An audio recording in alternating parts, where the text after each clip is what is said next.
साथ मैं हूं डॉक्टर नेहा सिंह।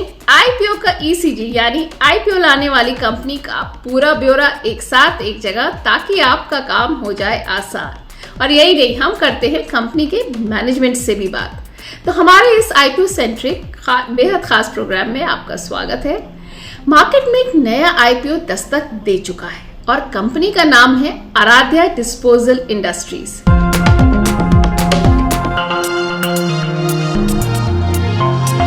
जी हाँ, इसका आईपीओ सब्सक्रिप्शन के लिए 4 अगस्त को खुला और 6 अगस्त को बंद हुआ है। Aaradhya disposal eco friendly food contact paper products बनाने वाली कंपनी है, जिसकी स्थापना 2014 में हुई थी। इनके पास 10 से ज्यादा प्रोडक्ट्स हैं 2 सेगमेंट में, paper cup balance and food grade papers. इनकी 2 मैन्युफैक्चरिंग यूनिट्स हैं मध्य प्रदेश में। कंपनी ने अपने पहले पब्लिक इश्यू आईपीओ के लिए 110 रुपए से 116 रुपए प्रति शेयर का प्राइस बैंड निर्धारित किया है। लॉट साइज है 1200 शेयर का। इस इश्यू के माध्यम से कंपनी 45 करोड़ 10 लाख रुपए जुटाने की योजना बना रही है, जिसमें 38,88,000 नए इक्विटी शेयर जारी किए जाएंगे। ये आईपीओ एसएमई प्लेटफॉर्म पर सूचीबद्ध होगा। कंपनी के वित्तीय प्रदर्शन की बात करें तो वित्त वर्ष 2024-25 में कंपनी की ऑपरेशनल आय 115 करोड़ 96 लाख रुपए रही, जबकि कर पश्चात लाभ यानी पैच लगभग 10 करोड़ 27 लाख रुपए था। वित्त वर्ष 2023-24 में आय 75 करोड़ 91 लाख रुपए और कर पश्चात लाभ 4 करोड़ रुपए था। कंपनी की बोरोइंग भी घटी है, जो 2023-24 में थी 45 करोड़ 20 लाख रुपए, 24-25 में हो गई 39 करोड़, जो कि अच्छे संकेत हैं। रिटेल निवेशकों के लिए ये जानना अहम है कि आईपीओ का मिनिमम लॉट साइज 1200 शेयर है और अधिकतम मूल्य पर न्यूनतम निवेश राशि 2,78,400 रुपए है। और आइए अब आपको लिए चलते हैं इस कंपनी के मैनेजमेंट के पास और आपको मिलवाते हैं आराध्या डिस्पोजल इंडस्ट्रीज के प्रमोटर और managing director mister Sunil Maheshwari से। सर, बहुत स्वागत है आपका हमारे चैनल डीआरएस इनसाइट्स पर। जय श्री कृष्ण। सुनील जी, सबसे पहले तो ये बताइए कि ये कंपनी शुरू करने का आइडिया आपको कैसे आया? जैसा कि आप हमारी व्यवसायिक यात्रा के बारे में जानना चाहते हैं, मैं आपको बताना चाहूँगा।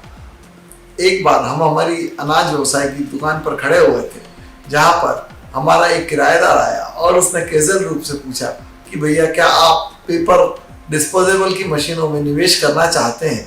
तो हम भी अनाज की तेजी मंदी से घबरा चुके थे। हमने बोला कि चलो भाई ठीक है, हम पेपर डिस्पोजेबल की मशीनें देखने चलते हैं, और उनके साथ हम देखने के लिए गए। जब हमने एक पेपर कप की मशीन चलते हुए देखी, और जब वो चलते हुए देखी तो हमें लगा कि ये कितनी साफ सुथरी मशीन है और कितनी उन्नत तरीके से पेपर कप बना रही है। हमने उस बंदे से बोला कि क्या ये मशीनें अपन बुक कर दें?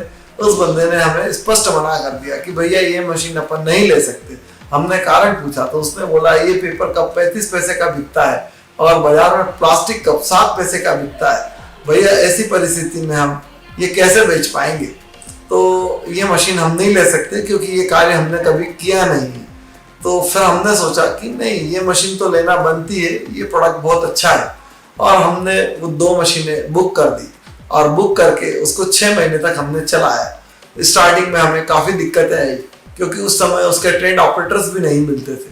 जैसे तैसे हमने उस मशीन को चलाया और उसमें हमें ग्रोथ दिखी। जब ग्रोथ दिखी तो हमने आराध्या डिस्पोजल इंडस्ट्रीज के नाम से एक फैक्ट्री का निर्माण किया और चालू की और कंपनी गठित की। सुनील जी, आराध्या डिस्पोजल आईपीओ से प्राप्त राशि का उपयोग कंपनी किन प्रमुख क्षेत्रों में करने जा रही है और इसका क्या संभावित प्रभाव होगा? हम जो आईपीओ लेके आ रहे हैं उसमें से हम 15 करोड़ रुपए हमारा संयंत्र डालने में यूज करेंगे, साथ में 20 करोड़ रुपए वर्किंग कैपिटल में यूज करेंगे और बाकी बचा हुआ अदर कारपोरेट पर्पस में यूज करेंगे, जिससे कि हम सोलर ऊर्जा का प्लांट लगाएंगे, जिससे हमारी व्यवसाय की कॉस्टिंग कम होगी, और बाकी पैसा हमारी टेक्नोलॉजी में लगाएंगे, जिससे कि हम बाजार में एक बेहतर तरीके से हमारा अलग स्थान और बना सके। सुनील जी, 31 मार्च 2023 में कंपनी ने रेवेन्यू जनरेट किया था 86.51 करोड़ और मार्च 24 में अराउंड 76 करोड़। थोड़ा सा डिप के बाद रेवेन्यू इंक्रीज हुआ 116 करोड़। तो क्या यही ग्रोथ कंपनी आगे भी अचीव कर पाएगी? पिछले वर्ष में हमने 114 करोड़ की टॉप लाइन दर्ज की, जबकि उसके पूर्व वर्ष में हमारी टॉप लाइन कम थी। आप आपको हम बताना चाहेंगे कि पूर्व वर्ष में हमारी टॉप लाइन जरूर कम थी, परंतु प्रोडक्शन क्वांटिटी ज़्यादा थी। उस वर्ष में पेपर के अंदर 30 रुपये का डाउनफॉल रहा, जो कि इतना घटबढ़ कभी नहीं होती है, परंतु वह कोविड के बाद में एक बार इसी तरह का डाउनफॉल आया, इसीलिए वह हमारी रेवेन्यू कम थी एवं लाभांश ज़्यादा था। हमारी मशीनें अभी अत्याधुनिक हैं एवं हमारी R&D टीम भी बहुत सक्षम है, जो कि हमारा बाजार में एक अलग स्थान निर्धारित करती है। इसीलिए हमें बाजार में दूसरे लोग कॉम्पीट नहीं कर पाते हैं, क्योंकि हमारी R&D टीम बहुत सक्षम है और जो हमारी मशीनें हैं वो बहुत आधुनिक है।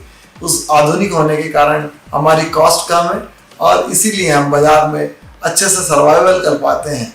यही हमारी सफलता का कारण है। सुनील जी, आपका EBITDA 18% पर मेंटेन है, तो आगे क्या स्ट्रक्चर होगा?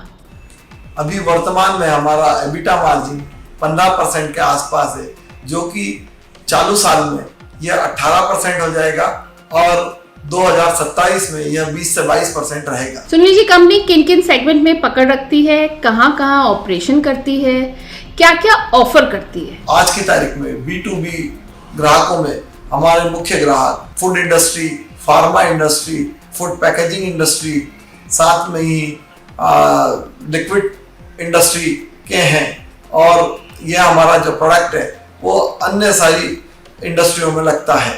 हमारे क्षेत्र में अभी तक एक ही व्यवसाय, एक ही उद्योग में, एक ही जगह पर बहुत सारे प्रोडक्ट बनाने वाले लोग बहुत कम हैं, जो कि हम ये कार्य कर रहे हैं। अभी जो भी लोग हैं वो सिंगल एक एक प्रोडक्ट बनाते हैं और सेल करते हैं। Okay Sunil ji, thank you so much for joining us on DRS insights. तो ये तो हुई बात आराध्या डिस्पोजल इंडस्ट्रीज की। इसी तरह हमारी पूरी कोशिश रहेगी इस प्रोग्राम IPO का ECG के जरिए उन कंपनीज का पूरा ब्यौरा देने की जो अपना IPO लेकर आ रही हैं। फिर किसी और कंपनी का पूरा हिसाब किताब लेकर हाजिर होंगे हम। तब तक मुझे और मेरी टीम को दीजिए इजाजत। नमस्कार।